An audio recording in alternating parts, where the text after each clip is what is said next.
మామిడికాయ కోడిగుడ్డు ఇగురండి. మామిడికాయ కోడిగుడ్డు ఇగురికి కావాల్సిన పదార్థాలు చూద్దాం. కోడిగుడ్లు 5, పచ్చి మామిడికాయ ముక్కలు 1 కప్పు, నిమ్మరసం 1 స్పూన్, అల్లం వెల్లుల్లి పేస్ట్ 1 స్పూన్, కారం 1 స్పూన్, పసుపు 1/2 స్పూన్, కరివేపాకు కొద్దిగా, పచ్చిమిరపకాయ ముక్కలు కొన్ని, గరం మసాలా పొడి 1/2 స్పూన్, ఉల్లిపాయ పేస్ట్ 1/2 కప్పు, టమాటా గుజ్జు 1/2 కప్పు, ఉప్పు తగినంత, కొత్తిమీర కొద్దిగా. సో కావాల్సిన పదార్థాలు అన్నీ చూసేసారు కదా, మరి ప్రాసెస్లోకి వెళ్ళిపోదాం. సో షెఫ్ స్టార్ట్ చేసేద్దామా? స్టార్ట్ చేద్దామండి. సో స్టవ్ వెలిగించుకుందాం. సో యూజువల్గా డిఫరెంట్ కాంబినేషన్ యాక్చువల్గా మామిడికాయ అండ్ కోడిగుడ్డు. సో ఈ మామిడికాయ కోడిగుడ్డుకి యాక్చువల్గా ఏంటంటే మనకి జనరల్గా కోడిగుడ్డు పులుసు అది చేసేటప్పుడు కొంచెం చింతపండు కూడా అలాగే టమాటా గుజ్జు చేస్తారు. సో ఇక్కడ ఏంటంటే ఆ పులుపుని బ్యాలెన్స్ చేయడం కోసమని ఇలా పచ్చి మామిడికాయ ముక్కలు తీసుకున్నాను. సో ఇది మంచి కాంబినేషన్. అలాగే ఏంటంటే కోడిగుడ్లు మనం 2 రకాలుగా చేయొచ్చు. ఒకటి ఏంటంటే కోడిగుడ్లను ఉడికించి మనం తొక్క తీసి అలా ఉడికించిన గుడ్లతో చేయొచ్చు, లేదంటే మనం దీంట్లో మిక్స్ చేసుకొని కూడా చేయొచ్చు సౌత్ ఇండియన్ స్టైల్లో. సో 2 మంచి బాగుంటాయి. సో మనం ప్యాన్ పెట్టుకున్నాం. దీంట్లో మనం నూనె వేసుకుందాం. నూనె వేసుకున్నాక దీంట్లో ఇలా చీల్చిన పచ్చిమిరపకాయలని వేసుకుందాం. సో దీనికోసమే మనం ప్రీ మిజాం ప్లస్ ఏంటంటే మనం ఈ ఇగురు ప్రాపర్గా రావడం కోసమని ఉల్లిపాయలు ఇలా పేస్ట్లా చేసుకున్నాం. అలాగే ఉల్లిపాయలతో పాటు టమాటో గుజ్జు, ఈ టమాటోని కూడా పేస్ట్లా చేసుకోవాలి. ఫైన్ గ్రేవీ రావాలి, స్మూత్ పేస్ట్లా ఉంటే అది మనకి మంచి ఆ టెక్స్చర్ కూడా పర్ఫెక్ట్గా వస్తుంది. అలాగే అల్లం వెల్లుల్లి పేస్ట్ కూడా మన కోసం రెడీగా ఉంది. ఓకే, సో దీంట్లో మనం ఈ పచ్చిమిరపకాయలు వేసాం కదా, దీంట్లో ఉల్లిపాయల పేస్ట్ వేసుకుంటాం. ఈ ఉల్లిపాయల పేస్ట్ని మంచిగా ఈ ఉల్లిపాయల తాలూకా పచ్చి వాసన పోయే వరకు వేయించుకోవాలి. ఓకే, సో ఇది కొంచెం టైం ఎక్కువ తీసుకుంటుందా? పేస్ట్ ఫామ్లో వేసాం కాబట్టి ఉడకడానికి, పచ్చివాసన పోవడానికి కొంచెం, అంటే మన పేస్ట్ కాబట్టి త్వరగా అవుతుంది. అంటే మనం ముక్కలుగా కట్ చేస్తే కొద్దిగా ఎక్కువ టైం పడుతుంది. సో పేస్ట్ మనకి ఇమీడియట్గానే అవుతుంది. సో దీంట్లో మనం కొద్దిగా ఉప్పు కూడా మనకి రుచికి సరిపడినంత ఉప్పు అనేది వేసుకుంటాం. సో ఉప్పు వేస్తా. సో రైస్లో కూడా చాలా బాగుంటుంది కదా ఈ కాంబినేషన్. ఇది మనకి రైస్, పులావ్స్, అలాగే బగారా రైస్ వీటితో చాలా మంచి టేస్టీగా ఉంటుంది. అలాగే చపాతీలతో కూడా చాలా అద్భుతంగా ఉంటుంది. ఓకే, సో దీంట్లో మనం అల్లం వెల్లుల్లి పేస్ట్, ఈ అల్లం వెల్లుల్లి పేస్ట్ని మనం దీంట్లోనే వేసేస్తాం. అల్లం వెల్లుల్లి పేస్ట్ వేసుకున్నాక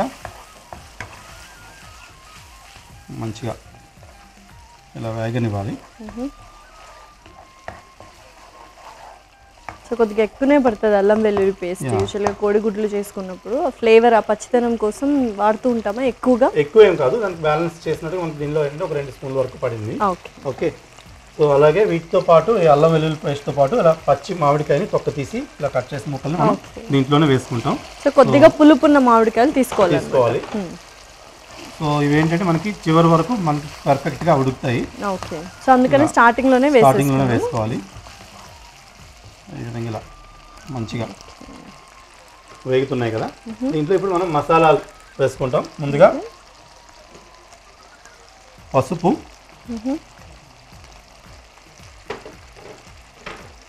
అలాగే కారం. సో కారం అనేది మనం ఎక్కువగా కావాలంటే ఎక్కువగా వేసుకోవచ్చు. సో పచ్చిమిరపకాయల తాలూకు ఘాటు కూడా ఇందులో ఉంటుంది. బట్ ఏంటంటే ఈ పులుపుతో బ్యాలెన్స్ చేయడం కోసం నేను కొద్దిగా కారం ఎక్కువగానే వేసాను. అలాగే దీంతో పాటు గరం మసాలా పొడిని కూడా మనం దీంట్లోనే వేసుకుంటాం. సో మంచి గ్రేవీ, స్పైసీ గ్రేవీ రెడీ అయిపోతుంది. సో ఈ ఇగురు బ్యాలెన్స్ చేయడం కోసమని దీంట్లో మనం టమాటా గుజ్జుని కూడా దీంట్లోనే వేసుకుంటాం. సో టమాటా గుజ్జు వేసాక ఒకసారి మంచిగా మిక్స్ చేసుకుందాం. సో ఈ టమాటా గుజ్జు అలాగే ఈ మామిడికాయ ముక్కలు అన్నీ మంచిగా ఉడకాలి కొద్దిగా. సో ఉడికేంత వరకు ఏం చేద్దామంటే మనం దీన్ని మూత పెట్టి 5 నిమిషాలు ఉడకనిద్దాం. సో వెయిట్ చేసాం కదా, మరి నెక్స్ట్ ప్రాసెస్ ఏంటో షెఫ్ని అడిగి తెలుసుకుందాం. ఓకే షెఫ్, మరి స్టార్ట్ చేద్దామా నెక్స్ట్ ప్రాసెస్? సో ఈ టమాటా అనేది మంచిగా ఇలా మామిడికాయ ముక్కలతో పాటు ఉడుకుతుంది కదా. సో ఆయిల్ కూడా పైకి వచ్చింది కాబట్టి చక్కగా ఉడికిందని. సో ఇప్పుడు దీంట్లో ఏంటంటే మనం గుడ్లు వేసుకుంటాం. సో గుడ్లు వేసేటప్పుడు కొంచెం మంట తగ్గించి దీన్ని జస్ట్ గుడ్లు అలా వేసి కలపకుండా ఉంచాలి. సో అప్పుడే ఏంటంటే మనకి పర్ఫెక్ట్గా గుడ్డు అనేది ఉడుకుతుంది. సో లేకపోతే మనకి స్క్రాంబుల్డ్ అయిపోద్ది. స్క్రాంబుల్డ్ ఎగ్ అవ్వకుండా ఇలా గుడ్లు వేసి సో లాస్ట్లో మొత్తం అయిన తర్వాత మనం కలుపుకుంటాం యా అంతేనా? సో కొద్దిగా గుడ్లు ఉడకాలి, ఒక 2 నిమిషాల పాటు దీన్ని అలా మూత పెట్టి ఉడికించాక అప్పుడు మనం దీన్ని బ్యాలెన్స్ చేస్తాం. ఓకే. సో గుడ్లు వేసాక దీన్ని మూత పెడదామండి. సో మూత పెట్టండి. సో గుడ్లు ఉడకడానికి కొంత టైం పడుతుంది, కాసేపు వెయిట్ చేద్దాం. కాసేపు అయితే వెయిట్ చేసాం కదా, మరి ప్రాసెస్ ఎంతవరకు వచ్చిందో అడిగి తెలుసుకుందాం. సో ప్రాసెస్ చూద్దామా షెఫ్? చూద్దామండి. సో మనకి ఇలా గుడ్లు చక్కగా అలా వేగాయి కదా. వావ్. సో ఇప్పుడు ఏం చేద్దామంటే దీంట్లో మనం మిగిలిన ఇంగ్రీడియంట్స్ అన్నీ వేసుకుందాం. సో లోపల కూడా మరి కుక్ అవుతుందా మరి? గుడ్లు త్వరగానే ఉడికిపోతాయి. సో దీంట్లో ఏంటంటే మనం పైనుంచి అలా కొద్దిగా కరివేపాకుతో పాటు కొద్దిగా కొత్తిమీర, అలాగే కొంచెం పులుపు ఇంకొద్దిగా ఎక్కువ ఇవ్వడం కోసమని కొద్దిగా నిమ్మరసం కూడా వేసుకుందాం. సో మొత్తానికి మామిడికాయలు వేసాము, నిమ్మరసం అండ్ టొమాటో కూడా పులుపు కోసం వేసాము అన్నమాట. సో వేసాక ఎక్కువగా మిక్స్ చేయకుండా జస్ట్ అలా లైట్గా కలుపుకోవాలి. సో అప్పుడే మనకి ఏంటంటే ఈ కోడిగుడ్లకి ఈ మసాలాలన్నీ పర్ఫెక్ట్గా పడతాయి. సో ఇటువైపు టర్న్ చేసినప్పుడు చక్కగా ఉడికిపోయింది యాక్చువల్గా. గుడ్లు త్వరగానే ఉడికిపోతాయి. సో ఇలా మనం మరో 10 నిమిషాల పాటు ఇలా చిన్న మంట పైన ఉడకనిస్తే మనకి మంచి రుచికరమైన మామిడికాయ కోడిగుడ్డు ఇగురు అనేది రెడీ అవుతుంది. సో మరో 10 నిమిషాల పాటు దీన్ని అలా చిన్న మంట మీద ఉడకనిద్దాం. సో ఇగురు ఉడకడానికి కొంత టైం పడుతుంది, వెయిట్ చేద్దాం. కాసేపు అయితే వెయిట్ చేసాం కదా, మరి చూద్దాం ఎంతవరకు వచ్చిందో ఏంటో. సో ఒకసారి చూద్దామా షెఫ్? ఓకే. సో మంచి ఇగురు అయితే మనకి రెడీ అయిందండి. సో కోడిగుడ్లు కూడా చక్కగా ఇలా ఉడికిపోయాయి.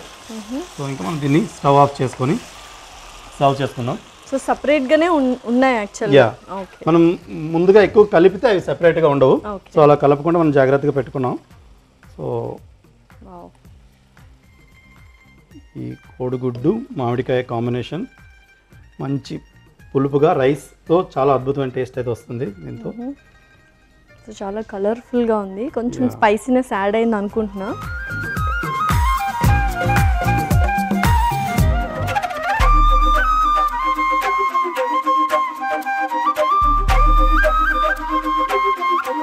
సౌత్ ఇండియన్ స్టైల్లో మామిడికాయ కోడిగుడ్డు ఇగురు రెడీ అయిందండి. ప్లీజ్ టేస్ట్ చేయండి.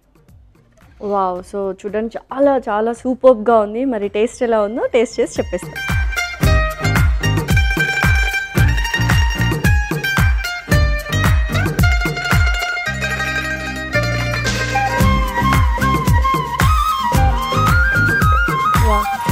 చాలా అద్భుతంగా ఉంది. ఫస్ట్ ఆఫ్ ఆల్ కోడిగుడ్డు అండ్ మామిడికాయ కాంబినేషన్ ఎలా ఉంటుందో అనుకున్నాను. ఆ పులుపుదనం మాత్రం పర్ఫెక్ట్గా ఉంది. ఏదైతే స్పైసీగా అండ్ టొమాటోలు కూడా యాడ్ చేసాము, ఓవరాల్గా కరెక్ట్గా అంటే ఎక్కువగా మనం చాలా చక్కగా బ్యాలెన్స్ అయింది. సో కావాల్సిన పదార్థాలు అలాగే తయారు చేసుకునే విధానం మరొకసారి చూడండి. మామిడికాయ కోడిగుడ్లు ఇగురుకు కావాల్సిన పదార్థాలు: గుడ్లు 5, పచ్చి మామిడికాయ ముక్కలు 1 కప్పు, నిమ్మరసం 1 స్పూన్, అల్లం వెల్లుల్లి పేస్ట్ 1 స్పూన్, కారం 1 స్పూన్, పసుపు 1/2 స్పూన్, కరివేపాకు కొద్దిగా, పచ్చిమిరపకాయ ముక్కలు కొన్ని, గరం మసాలా పొడి 1/2 స్పూన్, ఉల్లిపాయ పేస్ట్ 1/2 కప్పు, టొమాటో గుజ్జు 1/2 కప్పు, ఉప్పు తగినంత, కొత్తిమీర కొద్దిగా. మామిడికాయ కోడిగుడ్లు ఇగురు తయారు చేసుకునే విధానం: ముందుగా స్టవ్ వెలిగించుకొని దానిపై పాన్ పెట్టి అందులో నూనె వేసి పచ్చిమిరపకాయ ముక్కలు, ఉల్లిపాయ పేస్ట్ వేసి వేయించుకోవాలి. అవి కొంచెం వేగాక దాంట్లో కొంచెం ఉప్పు, అల్లం వెల్లుల్లి పేస్ట్ వేసి కాసేపు వేగాక అందులో కట్ చేసిన మామిడికాయ ముక్కలు, పసుపు, కారం, గరం మసాలా, టొమాటో గుజ్జు వేసి బాగా మిక్స్ చేసుకొని మూత పెట్టి 5 నిమిషాలు ఉడికించుకోవాలి. ఆ తర్వాత అందులో గుడ్లు పగలగొట్టి ఉడికించుకోవాలి. అది బాగా ఉడికాక దాంట్లో కొంచెం కరివేపాకు, కొత్తిమీర, నిమ్మరసం వేసి లైట్గా కలుపుకొని 10 నిమిషాలు ఉడికించుకొని సర్వింగ్ బౌల్లోకి తీసుకొని సర్వ్ చేసుకుంటే ఎంతో రుచికరమైన మామిడికాయ కోడిగుడ్లు ఇగురు రెడీ.